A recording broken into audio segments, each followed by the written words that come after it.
The great crystal hall of the Galactic Council buzzed with voices from dozens of different worlds. Ambassador Zektar shifted his weight on the floating platform that held his delegation. His 3 purple eyes scanned the chamber with barely hidden boredom. For 2,000 years, the Council had met like this, arguing about trade routes and mining rights while the galaxy slowly forgot its violent past. On the far side of the chamber, the tall, insect-like Vrex delegates clicked their mandibles in irritation. General Thexfor was growing tired of these endless debates about peaceful expansion. His people were warriors, bred for conquest, yet forced to sit in meetings and discuss shipping contracts. The recent reports from his scouts had been troubling, though. Strange energy readings near the edge of known space, in regions that should have been empty. Commander Lisa Hayes floated silently in the darkness between stars, her ship's engines powered down to minimal levels. The UES horizon was barely larger than a fighter craft built for stealth and long-range observation.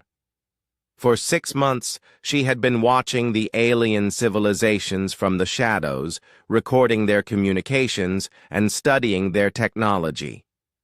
Earth Command's orders were simple: learn everything but stay hidden. Lisa adjusted her headset as another burst of alien chatter filled the comm channels. The translation computers worked around the clock to decode the dozens of languages being broadcast across this sector. Most of it was routine traffic control and commercial data, but lately there had been more military communications.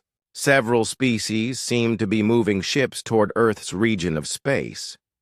Far away on the desert world of Keth Prime, old Mordan shuffled through the dusty archives of the Great Library. Most scholars had given up studying the ancient texts, preferring to focus on modern technology and current politics. But Mordan found the old stories fascinating, especially the myths about creatures called humans. According to the legends, humans were the most dangerous warriors the galaxy had ever seen, capable of fighting for days without rest and never accepting defeat. The stories seemed impossible to Mordan's logical mind. The texts described bipedal, creatures from a small yellow star who could survive in almost any environment. They supposedly fought with such fury that even the mighty destroyer race had learned to avoid them. Most historians dismiss these tales as fiction, stories invented to teach young beings about the dangers of overconfidence. Dr. Jake Morrison rubbed his tired eyes as he stared at the data streams flowing across his screens. The research station, orbiting Jupiter, hummed with activity as his team worked to decode the alien transmissions they had been intercepting. Each new message painted a clearer picture of the galactic civilization that existed just beyond Earth's detection range. What worried Jake most were the military communications his computers had decoded. Multiple alien factions were moving forces toward human space, though they didn't seem to know Earth existed yet. The intercepts suggested these species viewed the Sol system as an empty region ripe for colonization. Jake's reports to Earth Command grew more urgent each day. In the depths of space, Admiral Helen Brooks stood on the bridge of the massive dreadnought UES Independence. Around her, dozens of similar ships hung in the darkness, their hulls black as the void itself. The human fleet had been preparing for this moment for decades, building ships and training crews in secret while the galaxy forgot they existed. Helen's weathered face showed no emotion as she reviewed the latest intelligence reports. The aliens were moving faster than expected, and Earth's policy of hiding was about to become impossible to maintain. Soon the galaxy would remember why humans had once been the most feared species among the stars. Back in the council chamber, Elder Sage Vixella of the Crystalline Collective felt a strange disturbance in her people's shared memory. Deep in the crystal matrices that stored their racial experiences, old memories were stirring. Images of bipedal warriors fighting alongside crystalline soldiers against an enemy so terrible that all records had been deliberately erased. The images troubled Vixella greatly. Her people's memories stretched back millions of years. But there was a gap in their history, a period of several centuries that remained mysteriously blank. The only fragments that survived spoke of a great war against creatures of pure darkness and of strange allies who had appeared to help fight them. Mordan made an interesting discovery as he cross-referenced star charts in the ancient texts. The coordinates listed for the human homeworld matched perfectly with a system his people called Sol 3. According to their modern surveys, that system contained a small yellow star with several rocky planets, but no signs of intelligent life. Yet the old texts insisted this was where the legendary humans had come from. General Thexvor received another troubling report from his border scouts. The energy signatures they had detected were getting stronger, and they seemed to be moving in organized patterns. His tactical computers couldn't identify the propulsion method being used, but whatever was out there was clearly artificial. The patterns suggested a fleet of some kind, though no known species used that type of energy signature. As night fell across dozens of worlds, the galaxy continued its ancient routine of commerce and politics. But in the darkness between stars, old forces were stirring. The peaceful age that had lasted for 2,000 years was about to end, and none of the Council species realized how drastically their universe was about to change. Captain Ben Carter felt the familiar sensation of hyperspace transition as the UES Valiant dropped back into normal space. The view screen showed the edge of Vrex territory, marked by massive defense platforms that bristled with weapons. His orders from Earth Command had been clear and simple. Make contact with the galactic powers and announce humanity's presence. The bridge crew worked quietly at their stations, monitoring the alien communications that immediately flooded their sensors. Ben could see the Vrex patrol ships changing course to intercept them, their formation suggesting they were ready for battle. He activated the translation systems and opened a channel on all frequencies. "This is Captain Ben Carter of the United. Earthship Valiant," he broadcast in perfect galactic standard. "We request permission to enter Vrex space for diplomatic purposes." The silence that followed his transmission was deafening. Ben knew the aliens would be scrambling to understand how he knew their language and military protocols. On the Vrex, flagship Doom's Edge, Admiral Krixtal stared at his sensor displays in confusion. The alien vessel had appeared without warning in the middle of their most secure system. His ships had detected no hyperspace entry signature, no energy buildup, that usually proceeded faster than light travel. The unknown craft simply materialized as if it had been there all along. The ship's design was unlike anything in the Vrex military database. Its hull was smooth and dark, absorbing sensor beams instead of reflecting them. The energy readings suggested technology that should have been impossible according to current galactic understanding. Most disturbing of all was the transmission they had received, spoken in perfect galactic standard by creatures who should not have known the language existed. Krixtal opened a channel to the alien vessel, his voice filled with military authority. "Unknown ship, you have violated Vrex space without authorization. Identify your species and state your intentions, or face the consequences." His tactical officers prepared to target the intruder, though their weapon systems were having difficulty getting a clear lock. Dr. Amy Walsh stood beside Captain Carter on the bridge, her hands steady despite the magnitude of what they were attempting. As Earth's leading expert on alien cultures, she had spent years preparing for this moment. Her team had studied every scrap of intercepted alien communication, learning languages and customs from dozens of different species.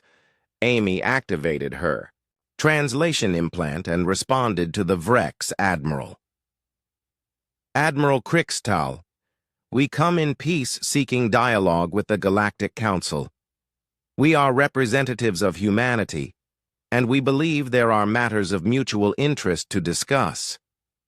She knew the aliens would be checking their databases for any reference to humans, and she wondered what they would find. In the council chambers, Ambassador Zektar received an urgent communication from Vrex High Command. The message was brief, but shocking. An unknown species calling themselves humans had appeared in Vrex space, requesting an audience with the council. The name meant nothing to most delegates, but a few of the older races began checking their historical archives. Elder Sage Vixella felt the disturbance in her people's memory grow stronger as she heard the name. Somewhere in the crystal matrices, that stored crystalline history, ancient memories were awakening. She began the deep meditation that would allow her to access her race's oldest recollections, diving into memories that stretched back millions of years. On Keth Prime, Mordan abandoned his evening meal as news of the contact reached him through academic channels. He rushed back to the Great Library and began pulling up every reference to humans he could find. The ancient texts suddenly seemed much more important than dusty mythology. If these creatures truly existed, then perhaps the old stories contained more truth than anyone had realized. The descriptions in the texts painted a picture of beings unlike any current galactic species. Humans were supposedly endurance hunters who could track prey for days without stopping. They fought with tools and weapons but could also use their bare hands effectively. Most importantly, they never surrendered, continuing to fight even when victory seemed impossible. General Fexvor studied the tactical display showing the human ship's position. His fleet had surrounded the alien vessel, but something felt wrong about the situation. The humans showed no signs of fear or concern despite being outnumbered 1,000 to 1. Their ship's weapons were powered down, yet Fexvor's instincts warned him that appearances could be deceiving. Commander Lisa Hayes received new orders through encrypted channels as she monitored the first contact from her hidden position. Operation Homecoming was beginning ahead of schedule. Every human ship in deep space was being recalled to Earth immediately. The time for hiding was over, and the galaxy was about to learn the truth about humanity's survival. Back on the Valiant, Amy Walsh continued her careful diplomatic dance with the Vrex Admiral. "We understand your caution, Admiral Krixtal. Perhaps it would help if we provided proof of our peaceful intentions." She nodded to Captain Carter, who began transmitting a series of coordinates to the Vrex fleet. Across Vrex space, hidden human, observation posts began dropping their stealth fields one by one. Dozens of small stations that had been watching alien activities for decades suddenly appeared on Vrex sensors. The revelation sent shockwaves through the alien command structure. If humans could hide so many installations without detection, what else might they be capable of? Admiral Krixtal's voice carried new respect when he next addressed the human ship. "Your demonstration has been noted. The Council has agreed to hear your representatives, though many questions must be answered first." He paused, consulting with his officers before continuing. "Follow our escort ships to the Council station. Any deviation from the prescribed course will be considered hostile." Amy smiled as she closed the communication channel. The first phase of contact had succeeded, though she knew the real challenges lay ahead. Soon the galaxy would learn that humans were not mythical creatures from ancient stories, but very real beings who had been preparing for this moment for over 1,000 years. The council chamber had never seen such tension in its 2,000-year history. Representatives from 47 different species filled the great hall, their attention focused on the small group of beings standing in the center of the room.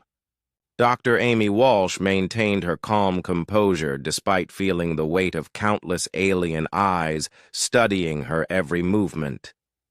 The chamber itself was a marvel of engineering, designed to accommodate the diverse needs of dozens of different species. Aquatic delegates floated in specialized tanks while gas-breathing entities remained within environmental suits.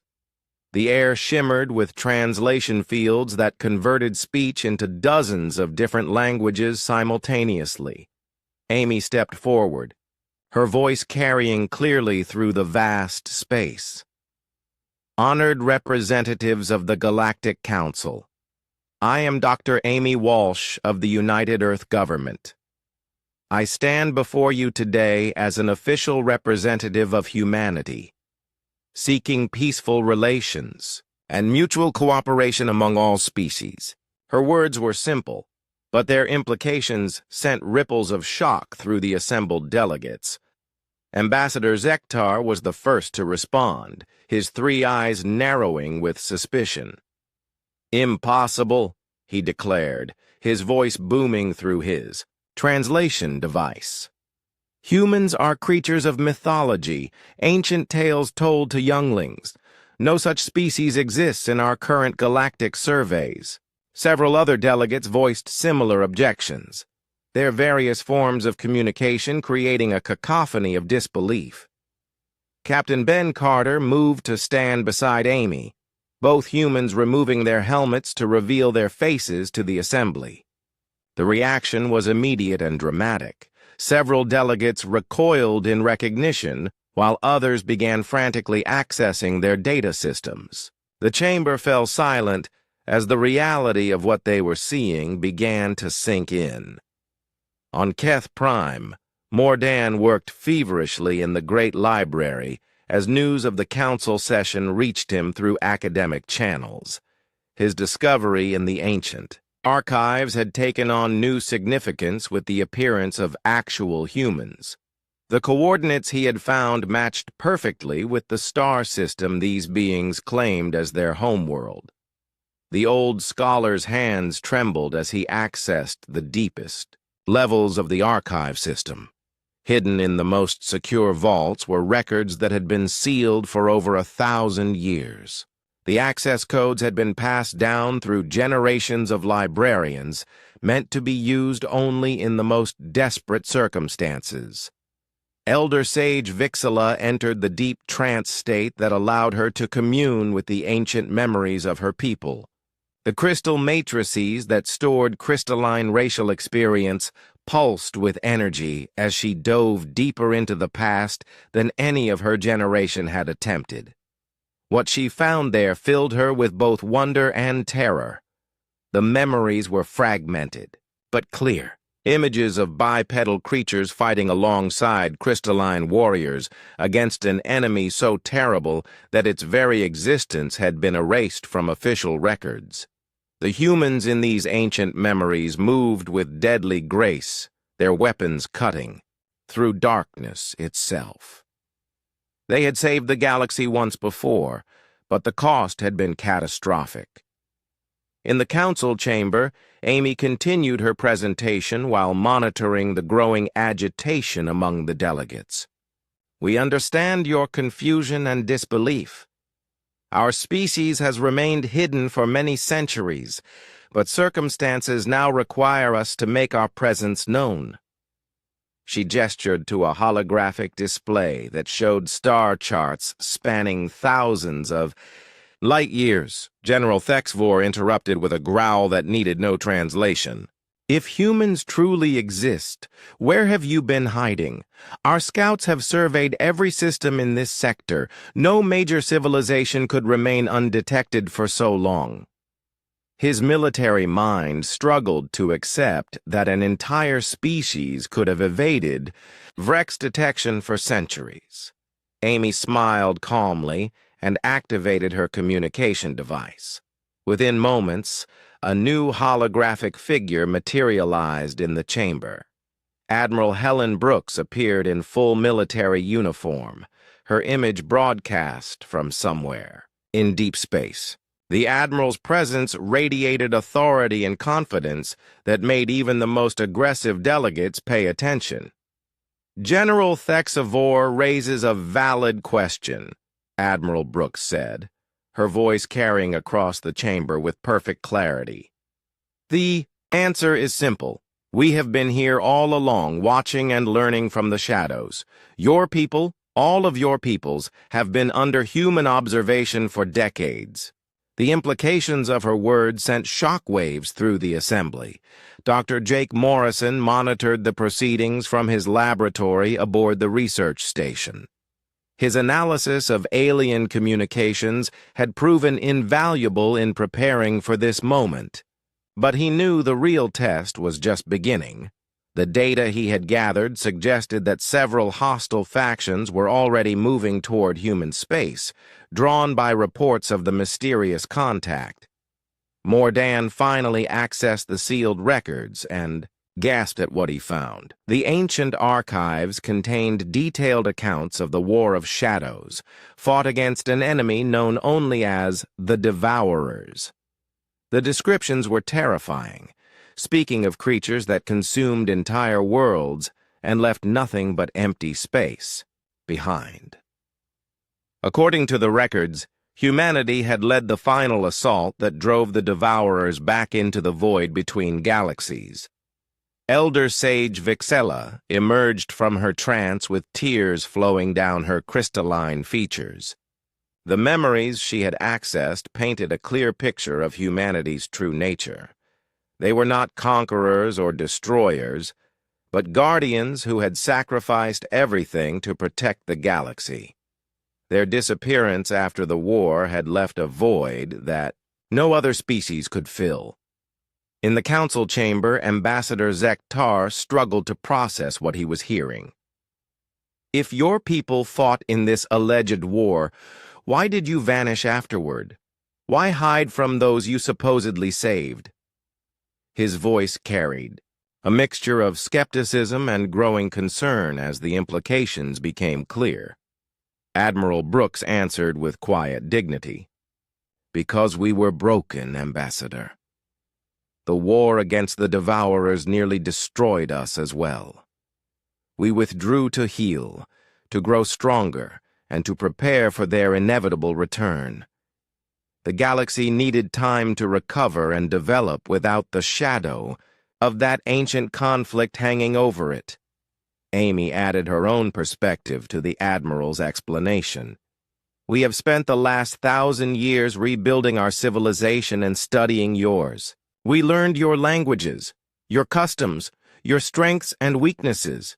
We wanted to be ready when the time came to rejoin the galactic community."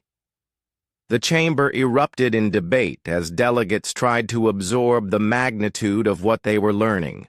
Some demanded proof of these extraordinary claims, while others began accessing their own historical records for confirmation. The careful political balance that had maintained peace for 2 millennia was beginning to shift as ancient truths came to light. General Thexavor felt his warrior instincts responding to something in Admiral Brooks's demeanor. This human carried, herself like a veteran of countless battles, yet there was no aggression in her stance. She projected the confidence of someone who had nothing to prove and everything to protect. The emergency session of the Galactic Council had stretched through several planetary day cycles as delegates struggled to process the implications of humanity's return. Species after species confirmed the same disturbing pattern in their historical records. References to humans appeared in their oldest archives, always connected to the most devastating war in galactic history. Elder Sage Vixela stood before the assembly, her crystalline form pulsing with the soft light that indicated deep emotional distress. The memories she had recovered from her people's racial consciousness painted a picture that terrified even the most warlike delegates. "The War of Shadows was not mythology," she announced, her harmonic voice carrying to every corner of the chamber. The crystalline elder activated her memory projection system, sharing images directly from her people's ancient experiences. The chamber filled with ghostly holographic scenes of battles fought in the depths of space.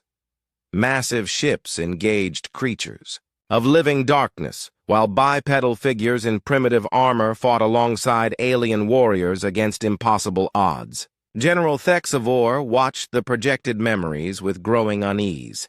His people prided themselves on being the galaxy's premier warriors, yet these ancient humans made Rex soldiers look like children playing with toys. The humans in the memories fought with a savage intensity that bordered on madness, yet their tactics showed brilliant strategic thinking. Dr. Amy Walsh observed the alien reactions carefully, noting how each species responded differently to the revelation.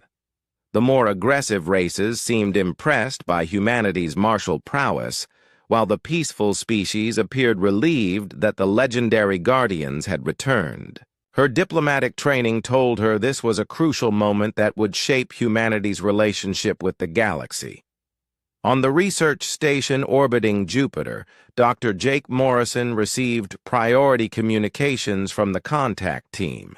His analysis of galactic politics had predicted this moment would come, but the speed of events was overwhelming his computer systems.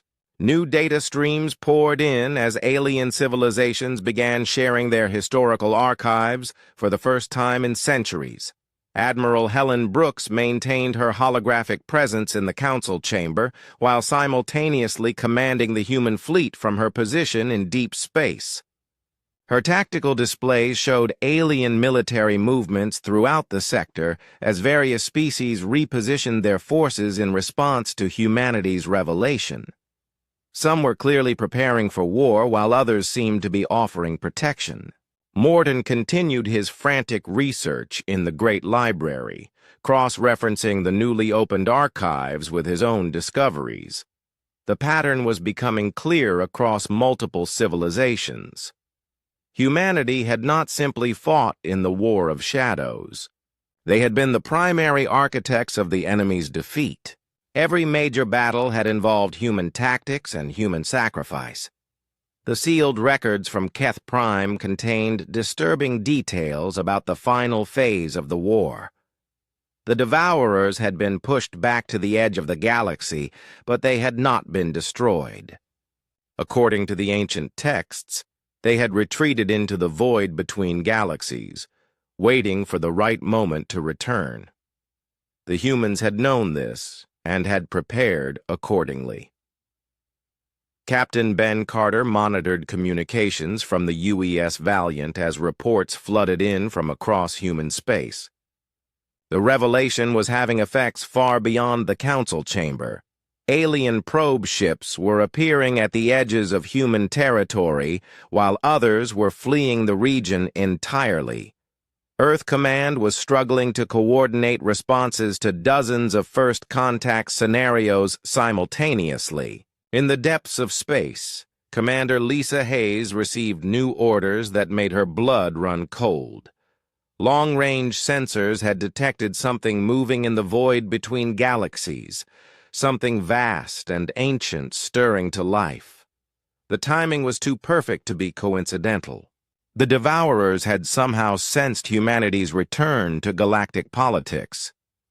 Elder Sage Vixela continued sharing her people's memories, focusing on the aftermath of the Great War. When the final battle ended, the humans simply vanished, she explained to the hushed assembly. We thought they had been destroyed along with our ancient enemy. Our grief was beyond measure, for we knew we had lost our greatest protectors.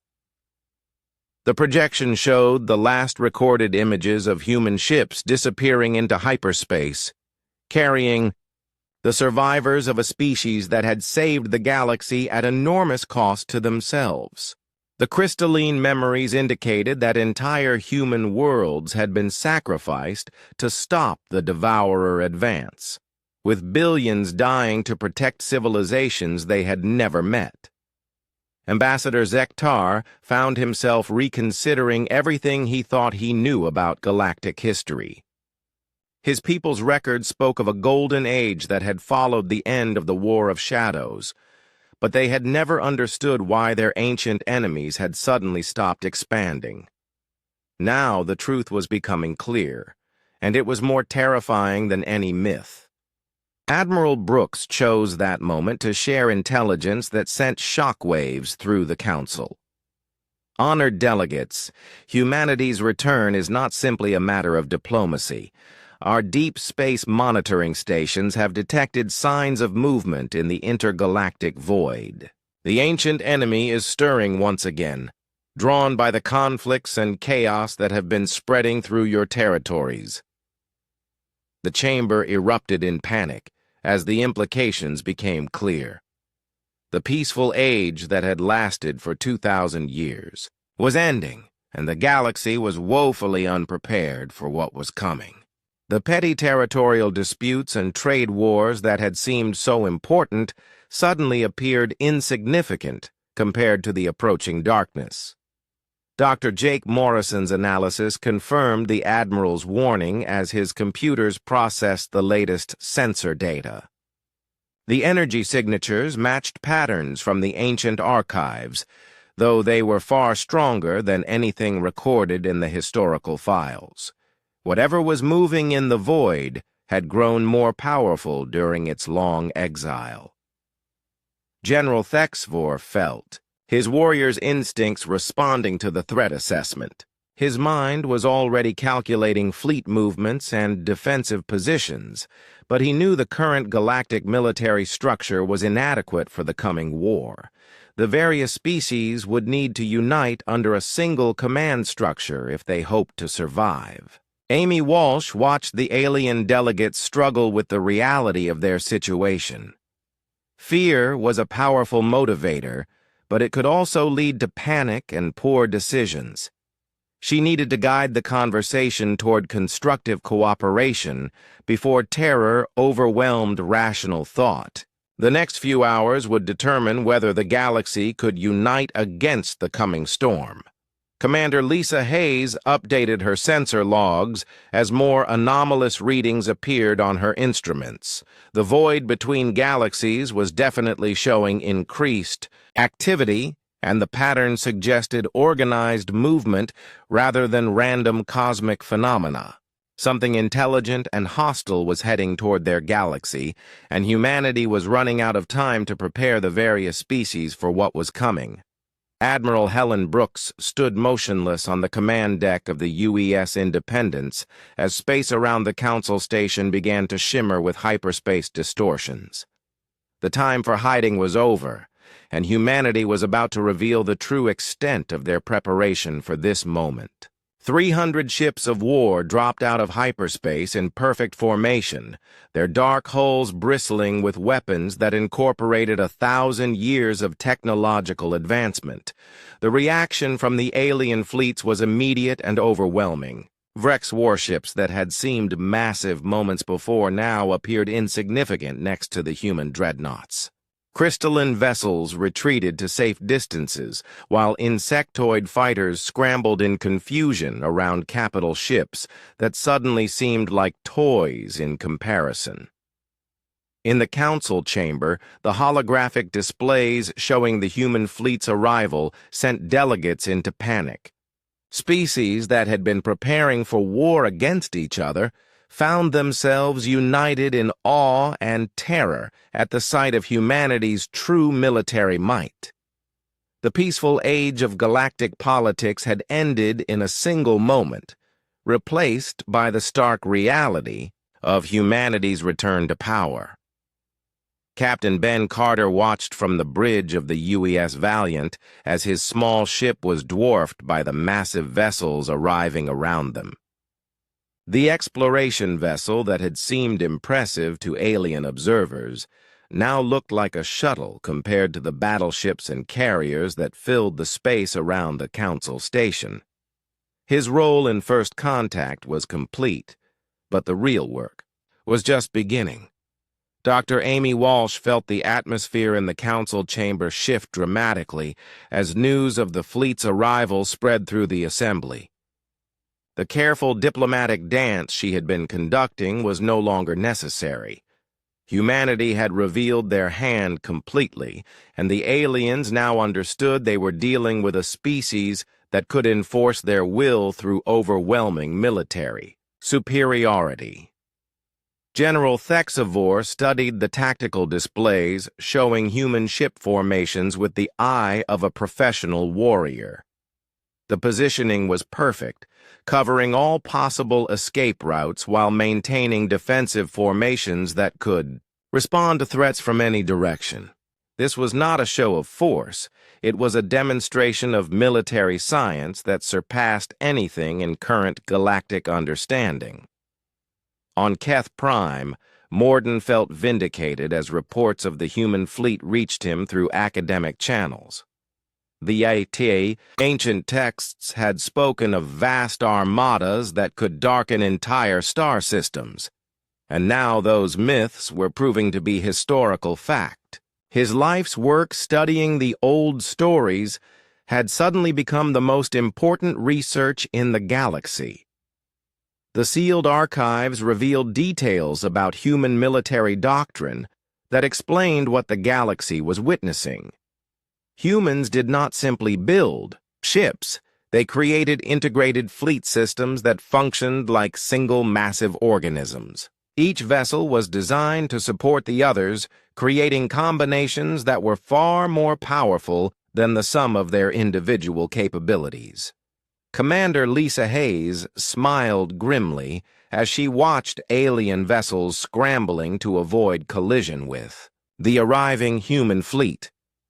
Her little exploration ship, UES Horizon, had been one of dozens providing intelligence for this moment, mapping alien ship movements and identifying key strategic positions. The months of careful observation were finally paying off. Dr. Jake Morrison monitored the communications chaos from his laboratory as alien fleets tried to coordinate responses to humanity's overwhelming display of force. His analysis suggested that several species were already calculating the futility of resistance, while others were desperately seeking alliance opportunities. The balance of galactic power had shifted permanently in a matter of minutes. Elder Sage Vixella accessed deeper levels of her people's racial memory, searching for guidance from the ancient partnership between humans and crystallines. The memories showed that cooperation with humanity had brought unprecedented prosperity and security to her people. The returning guardians were not conquerors, but protectors who valued all forms of intelligent life. Admiral Brooks activated the Fleet Communication System, her voice reaching every ship in the human armada simultaneously. All vessels, assume defensive positions around priority targets. Rules of engagement are defensive only unless directly threatened. We are here to protect, not to conquer. Her orders were transmitted on open channels, ensuring that alien intelligence services could monitor human intentions. The precision of the fleet's movements was breathtaking to observe. 300 warships repositioned themselves around key installations throughout the Council sector without a single collision or communication error. The coordination required for such a maneuver demonstrated planning and training that surpassed anything the aliens had previously witnessed. Ambassador Zektar found himself struggling to maintain diplomatic protocol as reports flooded in from across his territory. Human ships were appearing at strategic locations throughout Vrex space, but they were taking protective rather than aggressive positions. The implications were clear. Humanity could have conquered the galaxy at any time, but had chosen restraint. Instead, in the council chamber, Amy Walsh stepped forward to address the stunned assembly. Honored delegates, what you are witnessing is not an invasion, but a homecoming. Humanity returns to take our place among the stars, not as conquerors, but as guardians. We offer our protection, our technology, and our alliance to all species willing to stand against the darkness that approaches. The chamber fell silent as delegates processed the magnitude of what they were being offered. Alliance with humanity meant protection from the approaching threat, but it also meant accepting human leadership in the coming war. For species that had maintained independence for millennia, the choice was both attractive and terrifying. General Thexvor was the first to respond, his warrior's instincts recognizing both opportunity and necessity. The Vrex Empire acknowledges humanity's return and requests formal alliance against our common enemies. We pledge our fleets to serve under human command in the coming conflict. His declaration sent ripples of shock through the other military delegates. Dr. Jake, Morrison's computers detected massive changes in galactic communication patterns as news of humanity's return spread through established networks. Some species were mobilizing their fleets for war, while others were sending diplomatic envoys toward human space. The galaxy was realigning itself around the reality of human power, and the process was happening faster than anyone had anticipated. Admiral Brooks received reports from across the fleet as human ships took position around critical installations. The deployment was proceeding perfectly, with each vessel reaching its assigned location without incident. More importantly, the alien reaction suggested that most species were choosing cooperation over confrontation, exactly as the planners had hoped. The final phase of humanity's return was beginning, but Admiral Brooks knew the real test lay ahead. Somewhere in the void between galaxies, ancient enemies were stirring in response to the massive energy signatures created by the fleet's arrival. The galaxy would soon discover whether human determination and sacrifice were enough to save them, all from the nightmare that was approaching through the darkness of deep space. The galaxy trembled as ancient memories awakened across 1,000 worlds. In the deepest archives of every major civilization, sealed records began to unlock themselves as if responding to some cosmic signal. The return of humanity had triggered something that went beyond simple political recognition, reaching into the very foundations of galactic consciousness. On the water world of Aquatel, the deepmost keepers emerged from oceanic trenches where they had slumbered for centuries. These ancient beings served as living libraries for their species, their minds containing memories that stretched back to the dawn of galactic civilization. As they surfaced, their whale-like songs carried tales of the first human contact, when desperate refugees from a dying galaxy had sought sanctuary among the stars. Dr. Amy Walsh received these revelations through the Council's expanded communication network, her translation systems struggling to process languages that had not been spoken for millennia. The stories all followed a similar pattern. Humans arriving not as conquerors, but as survivors, fleeing some terrible catastrophe that had consumed their original home galaxy. Elder Sage Vixella dove deeper into her people's racial memory than any crystalline had attempted in recorded history. The crystal matrices that stored their experiences pulsed with dangerous levels of energy as she accessed memories from the very beginning of their species' existence. What she found there challenged everything the galaxy believed about its own origins. The earliest memories showed a young galaxy filled with primitive civilizations struggling to achieve spaceflight. Then came the arrival of strange ships from the void, carrying survivors of an ancient war that had raged across cosmic distances. These refugees brought with them knowledge and technology that accelerated galactic development by millions of years. Admiral Helen Brooks monitored the awakening. Memories from her command ship, her own knowledge of human history filling in gaps that alien records could not provide. Humanity's journey to this galaxy had not been planned, but had been a desperate flight from an enemy that consumed entire star systems. The Devourers had followed them across the void, turning what should have been salvation into another battleground.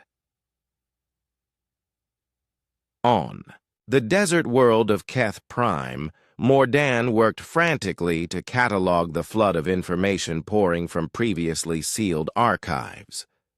The ancient texts were revealing themselves in response to some signal his instruments could not detect.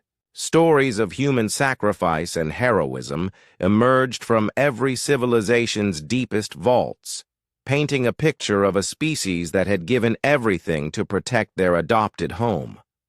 The records spoke of human settlements that had been deliberately destroyed to deny resources to the advancing Devourers. Entire human colonies had evacuated to barren worlds, living in harsh conditions to avoid detection while they planned desperate counterattacks. Children had been raised in underground bunkers, trained from birth to continue the fight if their parents fell in battle. Commander Lisa Hayes updated her intelligence reports as similar revelations emerged across dozens of species. The pattern was consistent and heartbreaking.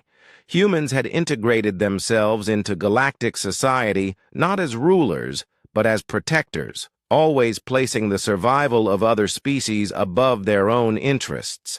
They had become the galaxy's immune system, fighting threats that others could not even perceive. Dr. Jake Morrison analyzed the psychological impact of these revelations on galactic civilization.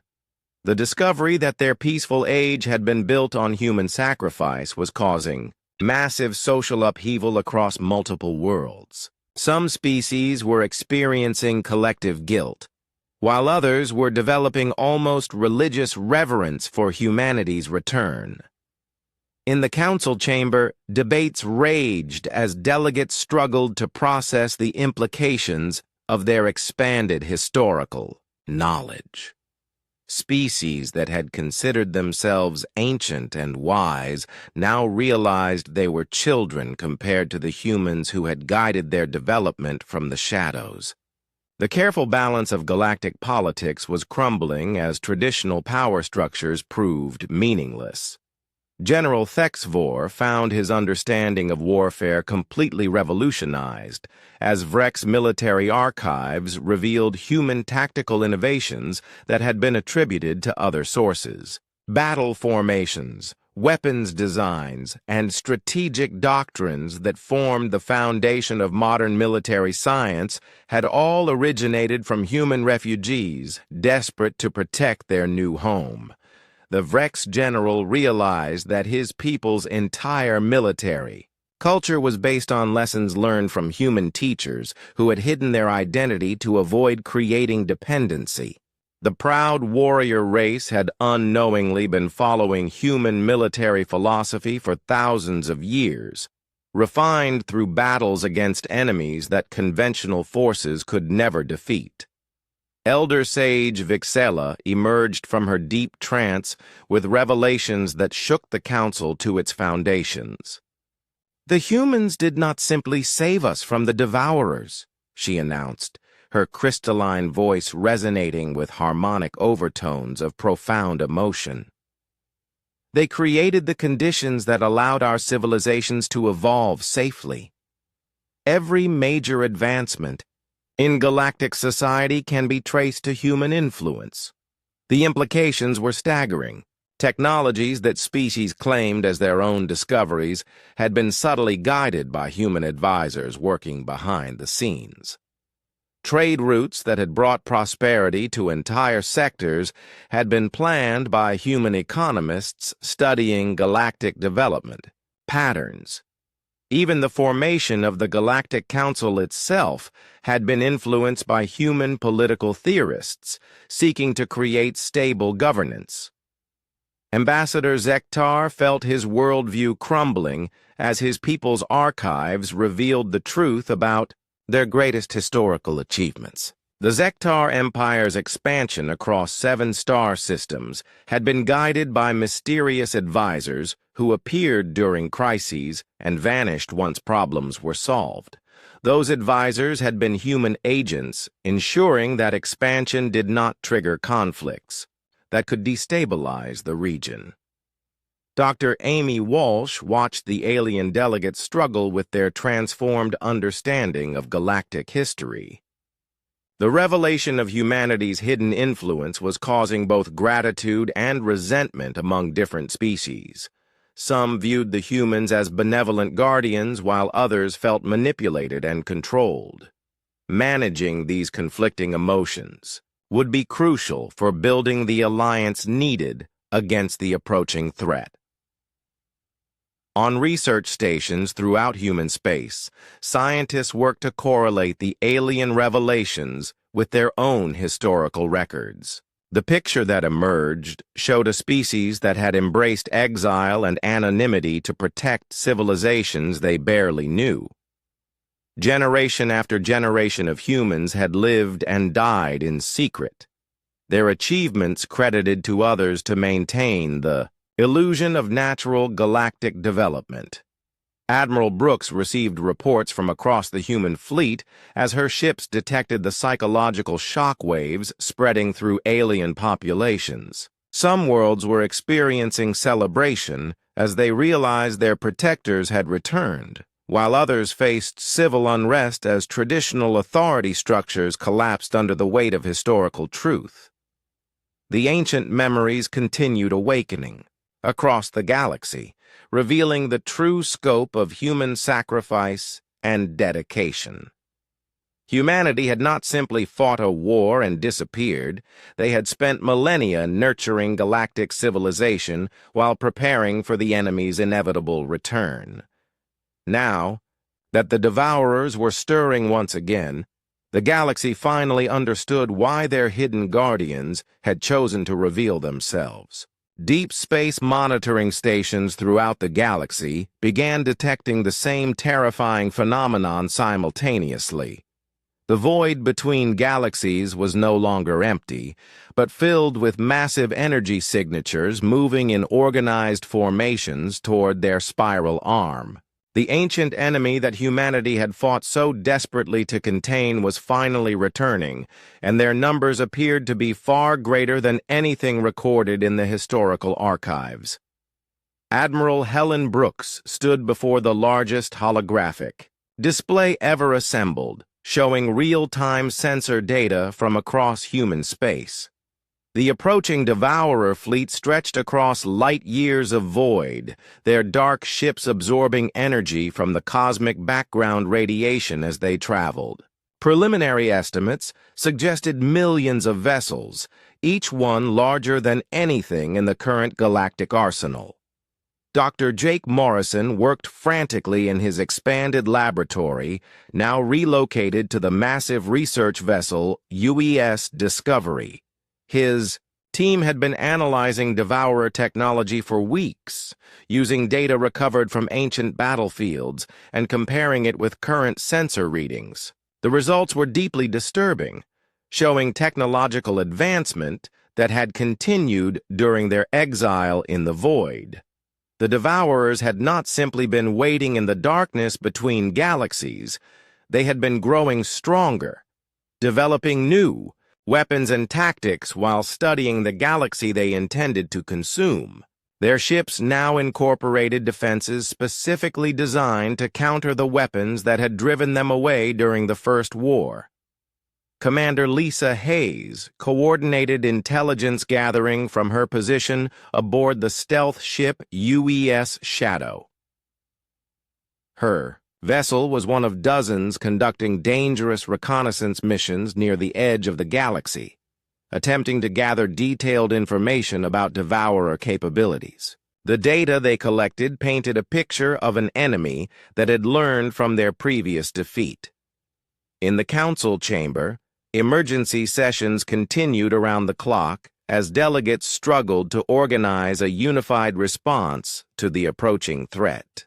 The revelation of humanity's historical role had complicated negotiations, with some species demanding equal representation while others insisted that human experience should guide all decisions.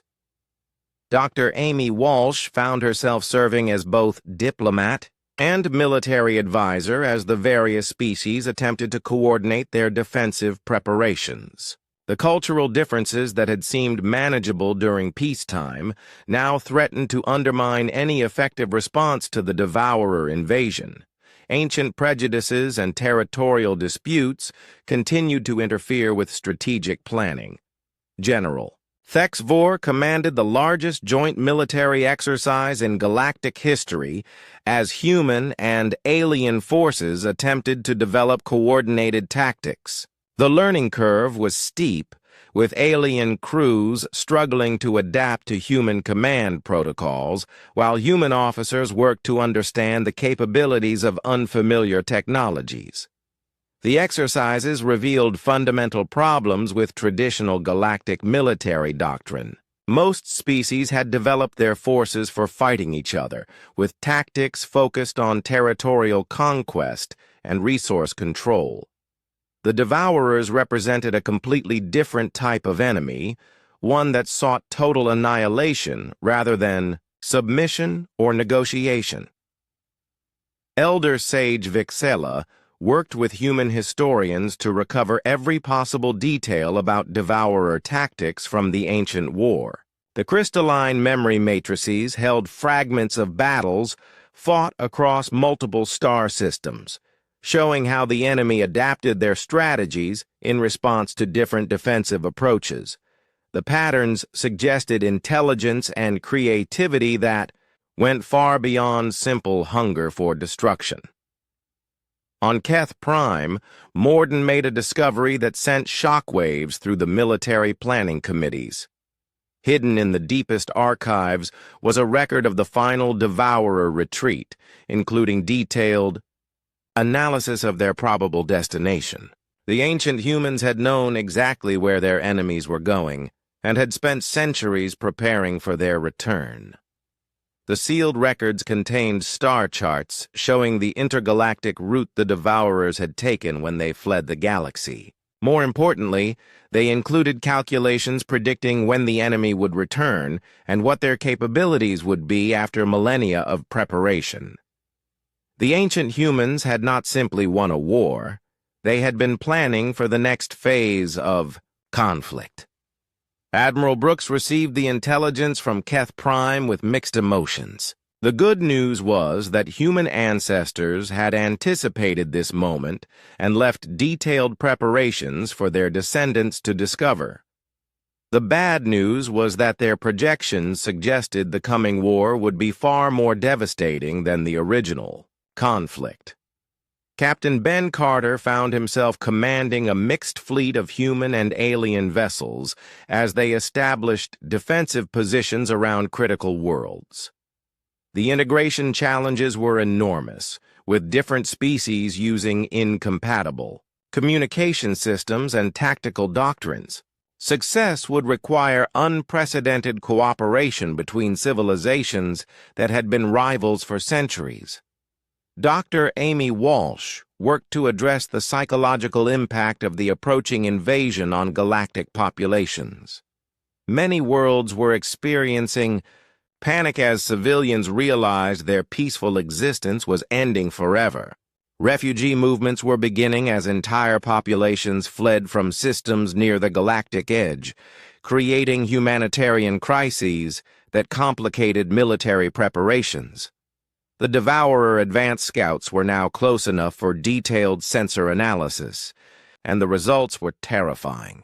These new vessels incorporated technology that seemed to bend the laws of physics, moving through space without conventional propulsion while generating energy signatures that defied current scientific understanding.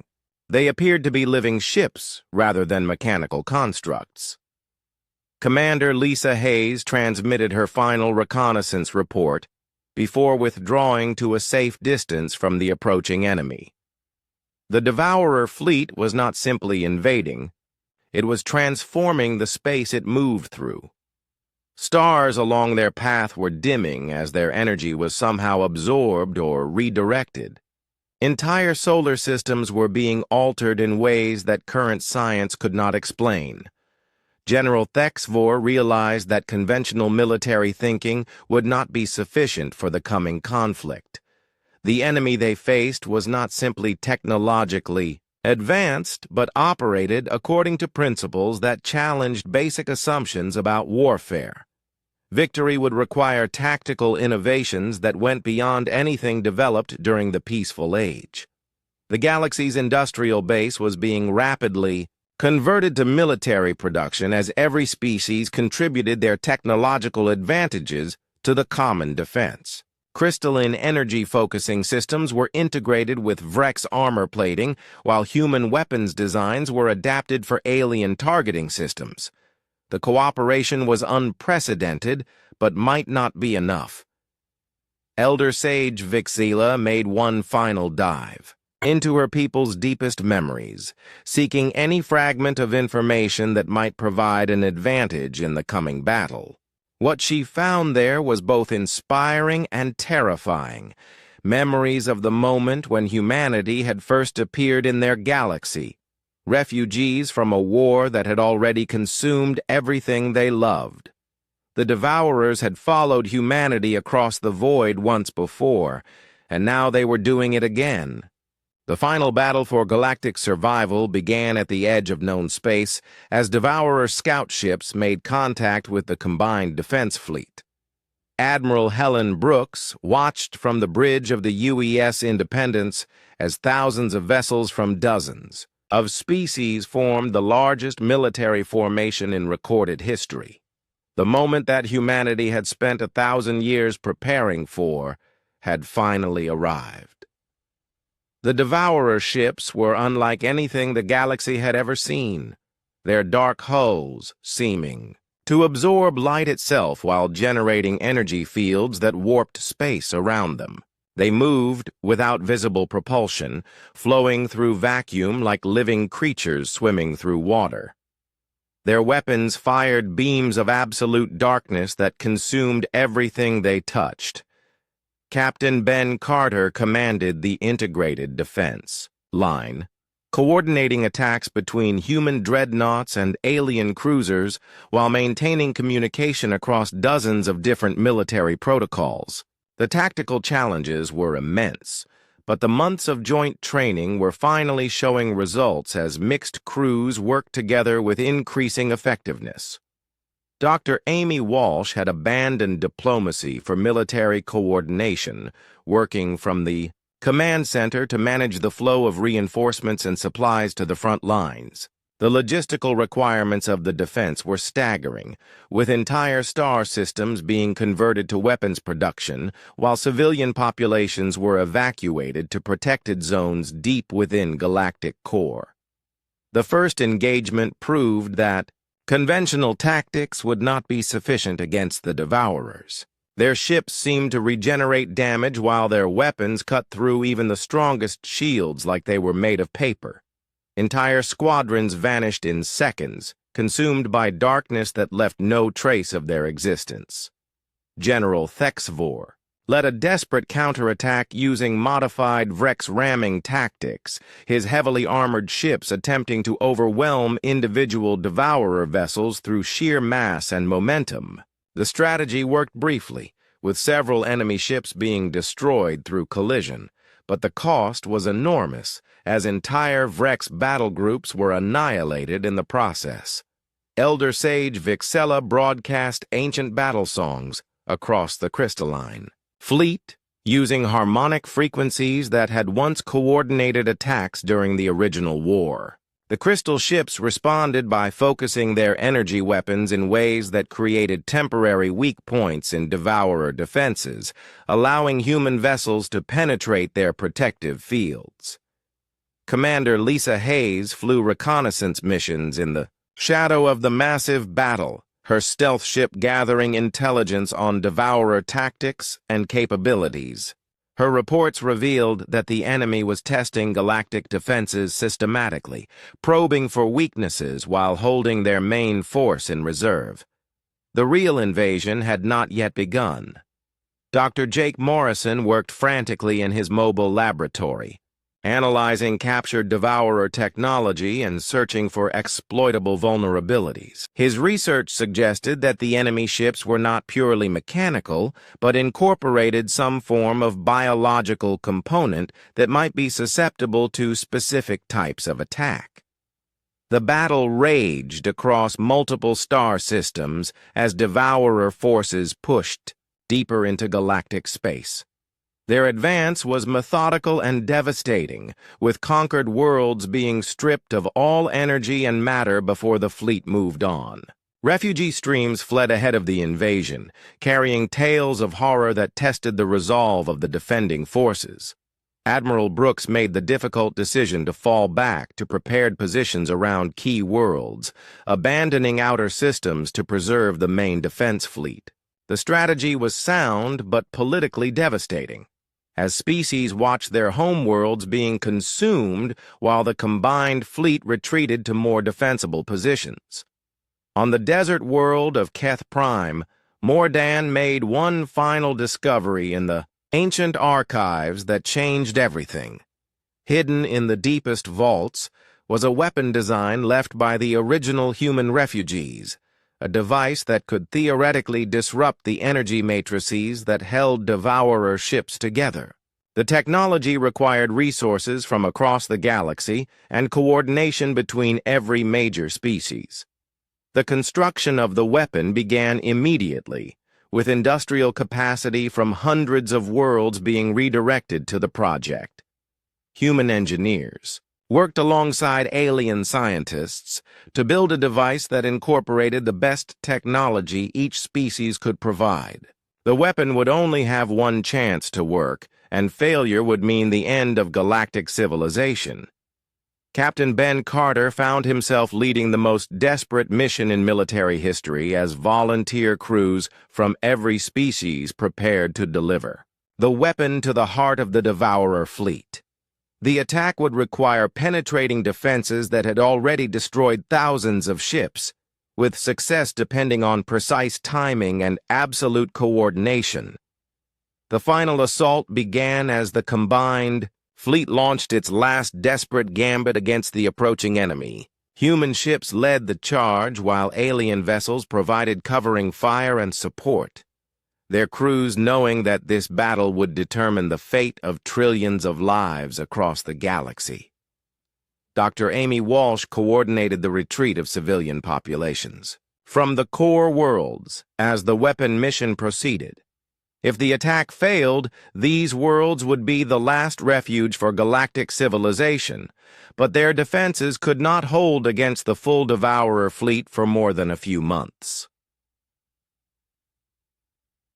The weapon reached its target as Captain Carter's ship penetrated the enemy formation at enormous cost. The device activated successfully, sending waves of disruption through the Devourer fleet that caused their ships to lose cohesion and begin breaking apart. For a moment, it seemed that victory was possible, but the celebration was premature. The weapon had damaged only a fraction of the enemy fleet, and the remaining Devourers adapted quickly to the new threat. Their ships began regenerating with modified defenses that made them immune to further attacks of the same type. Admiral Brooks realized that the galaxy faced a choice between destruction and something far more desperate. The ancient humans had left one final option in their sealed records, a strategy so costly that it had been reserved for absolute last resort. The plan would save galactic civilization, but would require humanity to make the ultimate sacrifice once again. As Devourer ships closed in on the core worlds, Admiral Brooks transmitted her final orders to the human fleet. The ships began moving into a formation that would concentrate all their remaining energy into a single devastating attack. The explosion would destroy both the human fleet and the majority of the enemy forces, leaving the galaxy free but forever changed by the loss of its guardians. The countdown to detonation began as human crews across the fleet prepared for their final duty. They had spent 1,000 years preparing for this moment, ready to give their lives to protect civilizations they had guided from the shadows. The galaxy would survive, and perhaps that was enough.